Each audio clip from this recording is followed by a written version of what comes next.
One of the things that students often do when they're feeling pressure, and unfortunately faculty can do as well, is to borrow other people's text.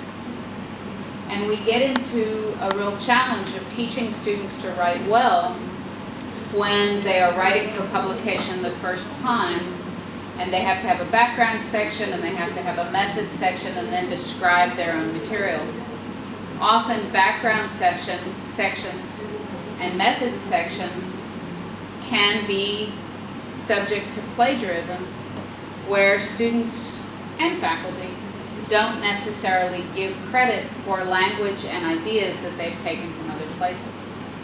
Plagiarism is defined fairly clearly, in English at least, as the taking of other people's work, whether it's words or ideas or text or numbers, and representing it as one's own.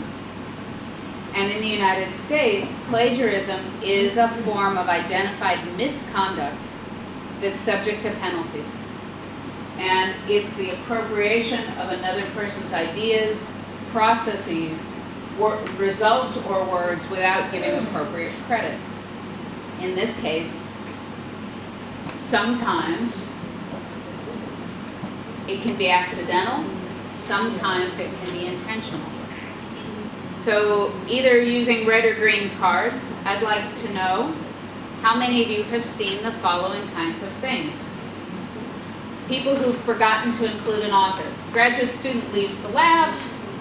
Graduate student has done a lot of work, but she's not here anymore. We forgot to add her as an author. She's on maternity leave. She's on a very long vacation. She's on maternity leave. And we just forgot. I'm sorry. Or people who forget to list a reference. I meant to put that in there. I've got it among the papers. It just slipped. Fairly common. Assuming that what I know is common knowledge, I don't have to worry about explaining it. Everybody knows that. I don't need a reference. Jim knows things as common knowledge that to me are very esoteric. I'd like to see 6 or 7 references for things that for him, any sophomore physics major should know. Repeating another person's method section when using the same methods. Have you seen that?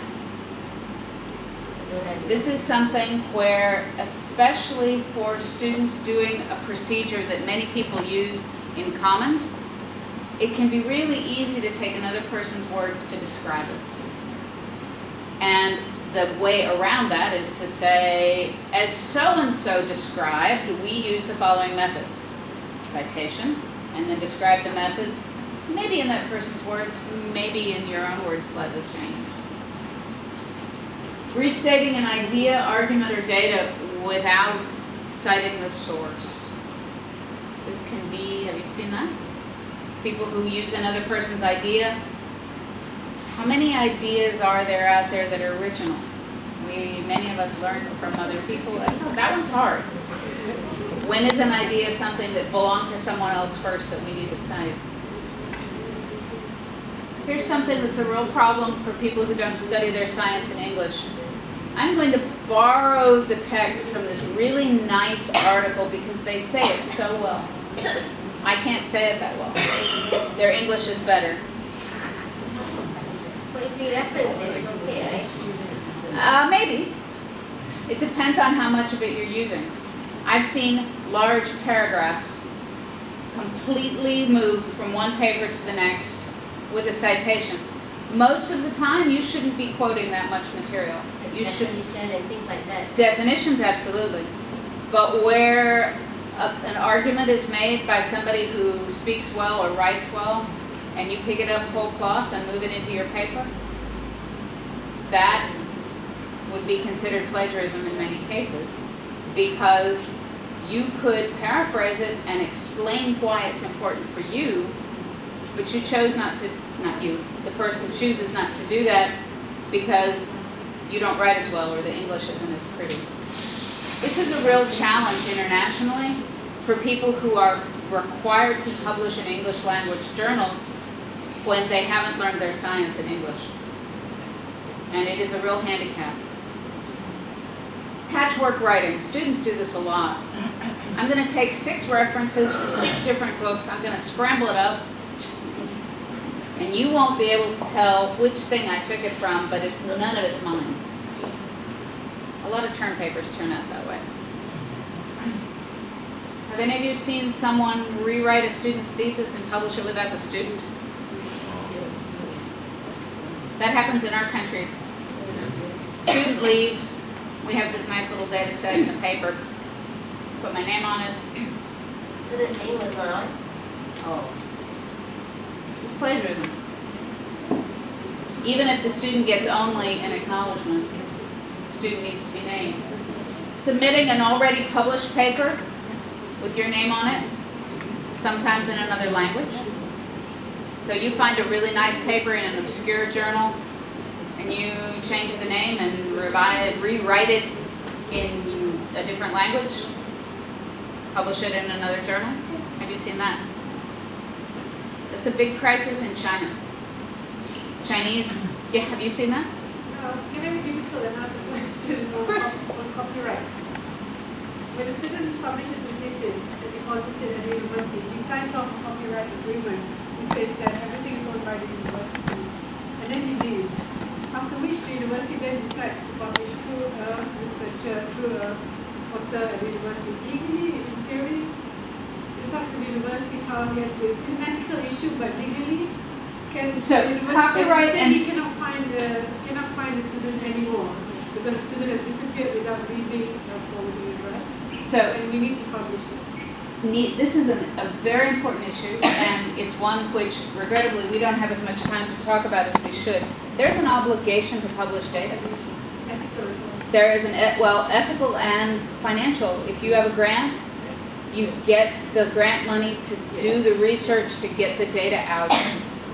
And so the university may have an obligation to publish the data. Where's the student? So how do we ascribe ownership then? Well, in that case, the student needs to be told early on, we need to try and publish your thesis.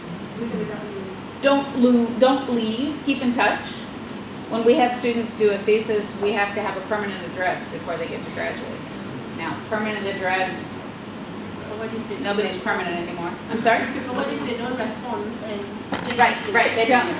Then you acknowledge them that this came from the previous thesis of this student, thank you very much. Because that student can't meet all 4 of the criteria and has not responded. You do, however, need to give that student, by these old standards, the opportunity to respond and to be an author. Just a quick one, this is already a code. To take it from one source is plagiarism. To take it from many sources is research. Is research. And that's an old joke, yeah. To take it from many sources and cite them is research. To take it from many sources and not cite them is still plagiarism. So, in general, to avoid the question of plagiarism, proper citation is important, and we need to teach our students about proper citation in our formal teaching and in thesis advising. How many references are expected?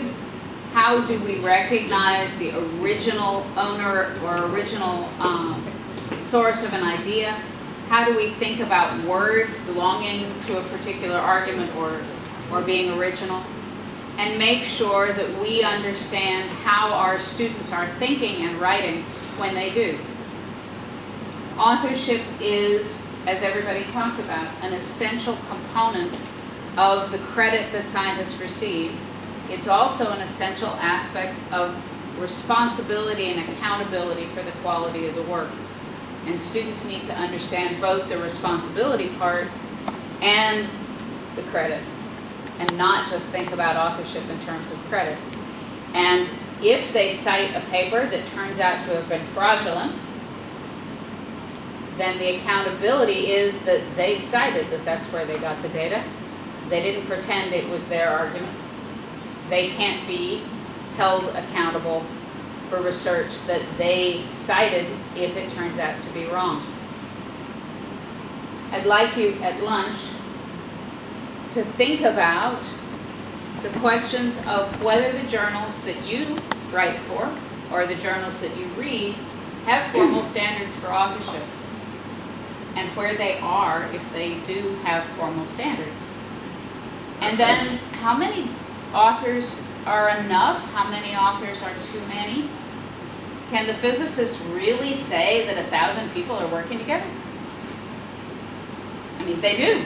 And they have a set of criteria by which they decide who's legitimately an author. Would that work in the biological sciences? For genome studies? For genome studies, are they working together? No, or are they contributing to a common pot of knowledge? And then this final question, which is a little harder. How do you know whom you can trust and the integrity of your colleague? Ideally, it's not just by telephone conversation, it's with face-to-face conversation. But when we think about trusting in the integrity of our colleagues, what do we mean? And it's now time for lunch.